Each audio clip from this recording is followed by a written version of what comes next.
ಎಂತ ಕುಟ್ತಾ ಇದ್ದೆ ಹೇಳಿ ನೋಡ್ತಿದ್ರ? ಎಂತ ಇಲ್ಲ, ಬೆಳ್ಳುಳ್ಳಿ ಶುಂಠಿ ಕೊಡ್ತಾ ಇದ್ದೆ. ಈ ಥರ ಚಿಕನ್ ಸುಕ್ಕ ಮಾಡುವ ಅಂತ. ಮಾಡುವನಾ?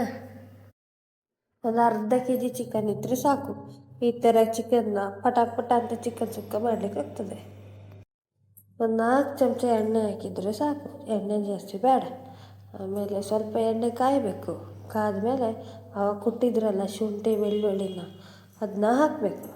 ಅದನ್ನ ಹಾಕಿದ ನಂತರ ಚಂದ ಮಾಡಿ ಕೈ ಆಡಿಸ್ಬೇಕು. ಕೈ ಆಡಿಸಿ ಆಮೇಲೆ 1 ಗೆಡ್ಡೆ ಈರುಳ್ಳಿನ 4 ಹಸಿಮೆಣಸನ್ನ ಹಾಕಿ ಚಂದ ಮಾಡಿ ಬೇಯಿಸ್ಬೇಕು.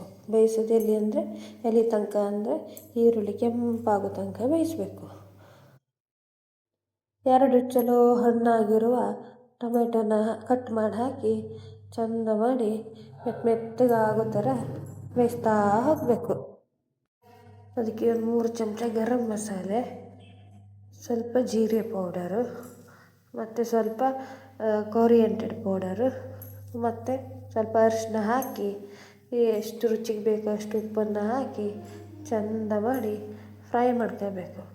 ಆ ಮಸಾಲೆ ಚಲೋ ಬೇಯ್ದ ಮೇಲೆ ಅದಕ್ಕೆ ಅರ್ಧ ಕೆ ಜಿ ಚಿಕನ್ ಹಾಕಿ ಮಸಾಲೆ ಹಿಡಿಯೋ ಹಾಗೆ ಸರಿ ತಿರುಗಿಸಿ ಮಿಕ್ಸ್ ಮಾಡಬೇಕು. ಮಿಕ್ಸ್ ಮಾಡಿದ ನಂತರ ಚಿಕನ್ ಸಾಫ್ಟಾಗಿ ಬೇಯಲಿಕ್ಕೆ ಅದರ ಚಿಕನ್ ಅರ್ಧದಷ್ಟು ನೀರನ್ನು ಹಾಕಬೇಕು.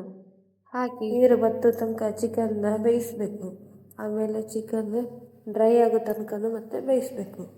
ಆವಾಗ ಚಿಕನ್ ಡ್ರೈ ರೆಡಿ ಆಗ್ತದೆ. Thank you, bye bye.